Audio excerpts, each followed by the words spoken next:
Well, with just 3 days before this big election, MSNBC, which, as I always tell people, if you watch it knowing that it's a televised mental institution, it's much more entertaining. They're trying to freak people out to the highest level. I mean, this is truly bananas. Here's a presidential historian on what's about to happen.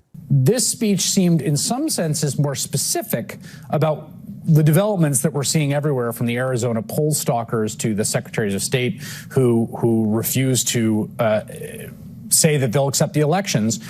What do you view as the key takeaway of the speech tonight?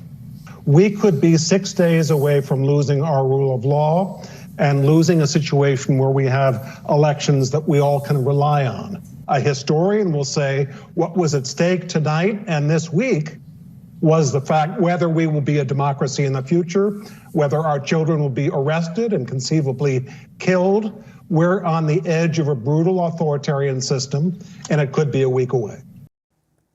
Viva, we're not only losing democracy, but they're also going to kill the children. I mean, what is going on here? I should have been wearing the shirt that says "confession through projection," because the only party that's been jailing people, I'll not get into the killing of people, but jailing people, bastardizing democracy has been the party in power for the last 2 years. Jailing Bannon, jailing all of their political adversaries, acquitting all of their political allies.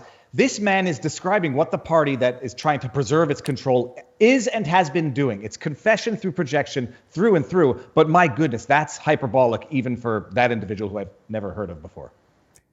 Malice, I take it that you'd be okay with some kidnapping and killing of children in the name of liberty. Well, only the fat and ugly ones. But I do want to point out that, like, some of us do grow up and have normal, happy lives. Please. But Viva, I just want to make your point. You just made my argument for me. The Democrats are imprisoning their political opponents, and you get to sit here and kind of roll your eyes and laugh about it. Which of those two sides is winning? The people laughing or the people doing the imprisoning? Which side would you want to be on?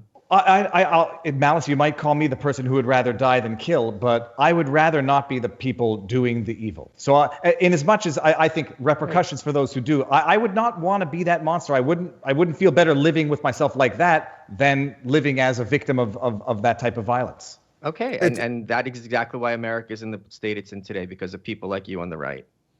I'm Canadian, dude. That's what I meant. He also wisely moved to Florida, where we have some defenses against some of this stuff. And by the way, Florida, Malice, is doing some of the things that you were asking some of the states to do related to voting. We are encouraging in-person voting. You have to have an ID. They're discouraging mail-in ballots, although they're doing a little bit because of the hurricane. So it's a little easier, I think, maybe for Viva to say it here in the safety of Florida, because it's true, rather than in Canada.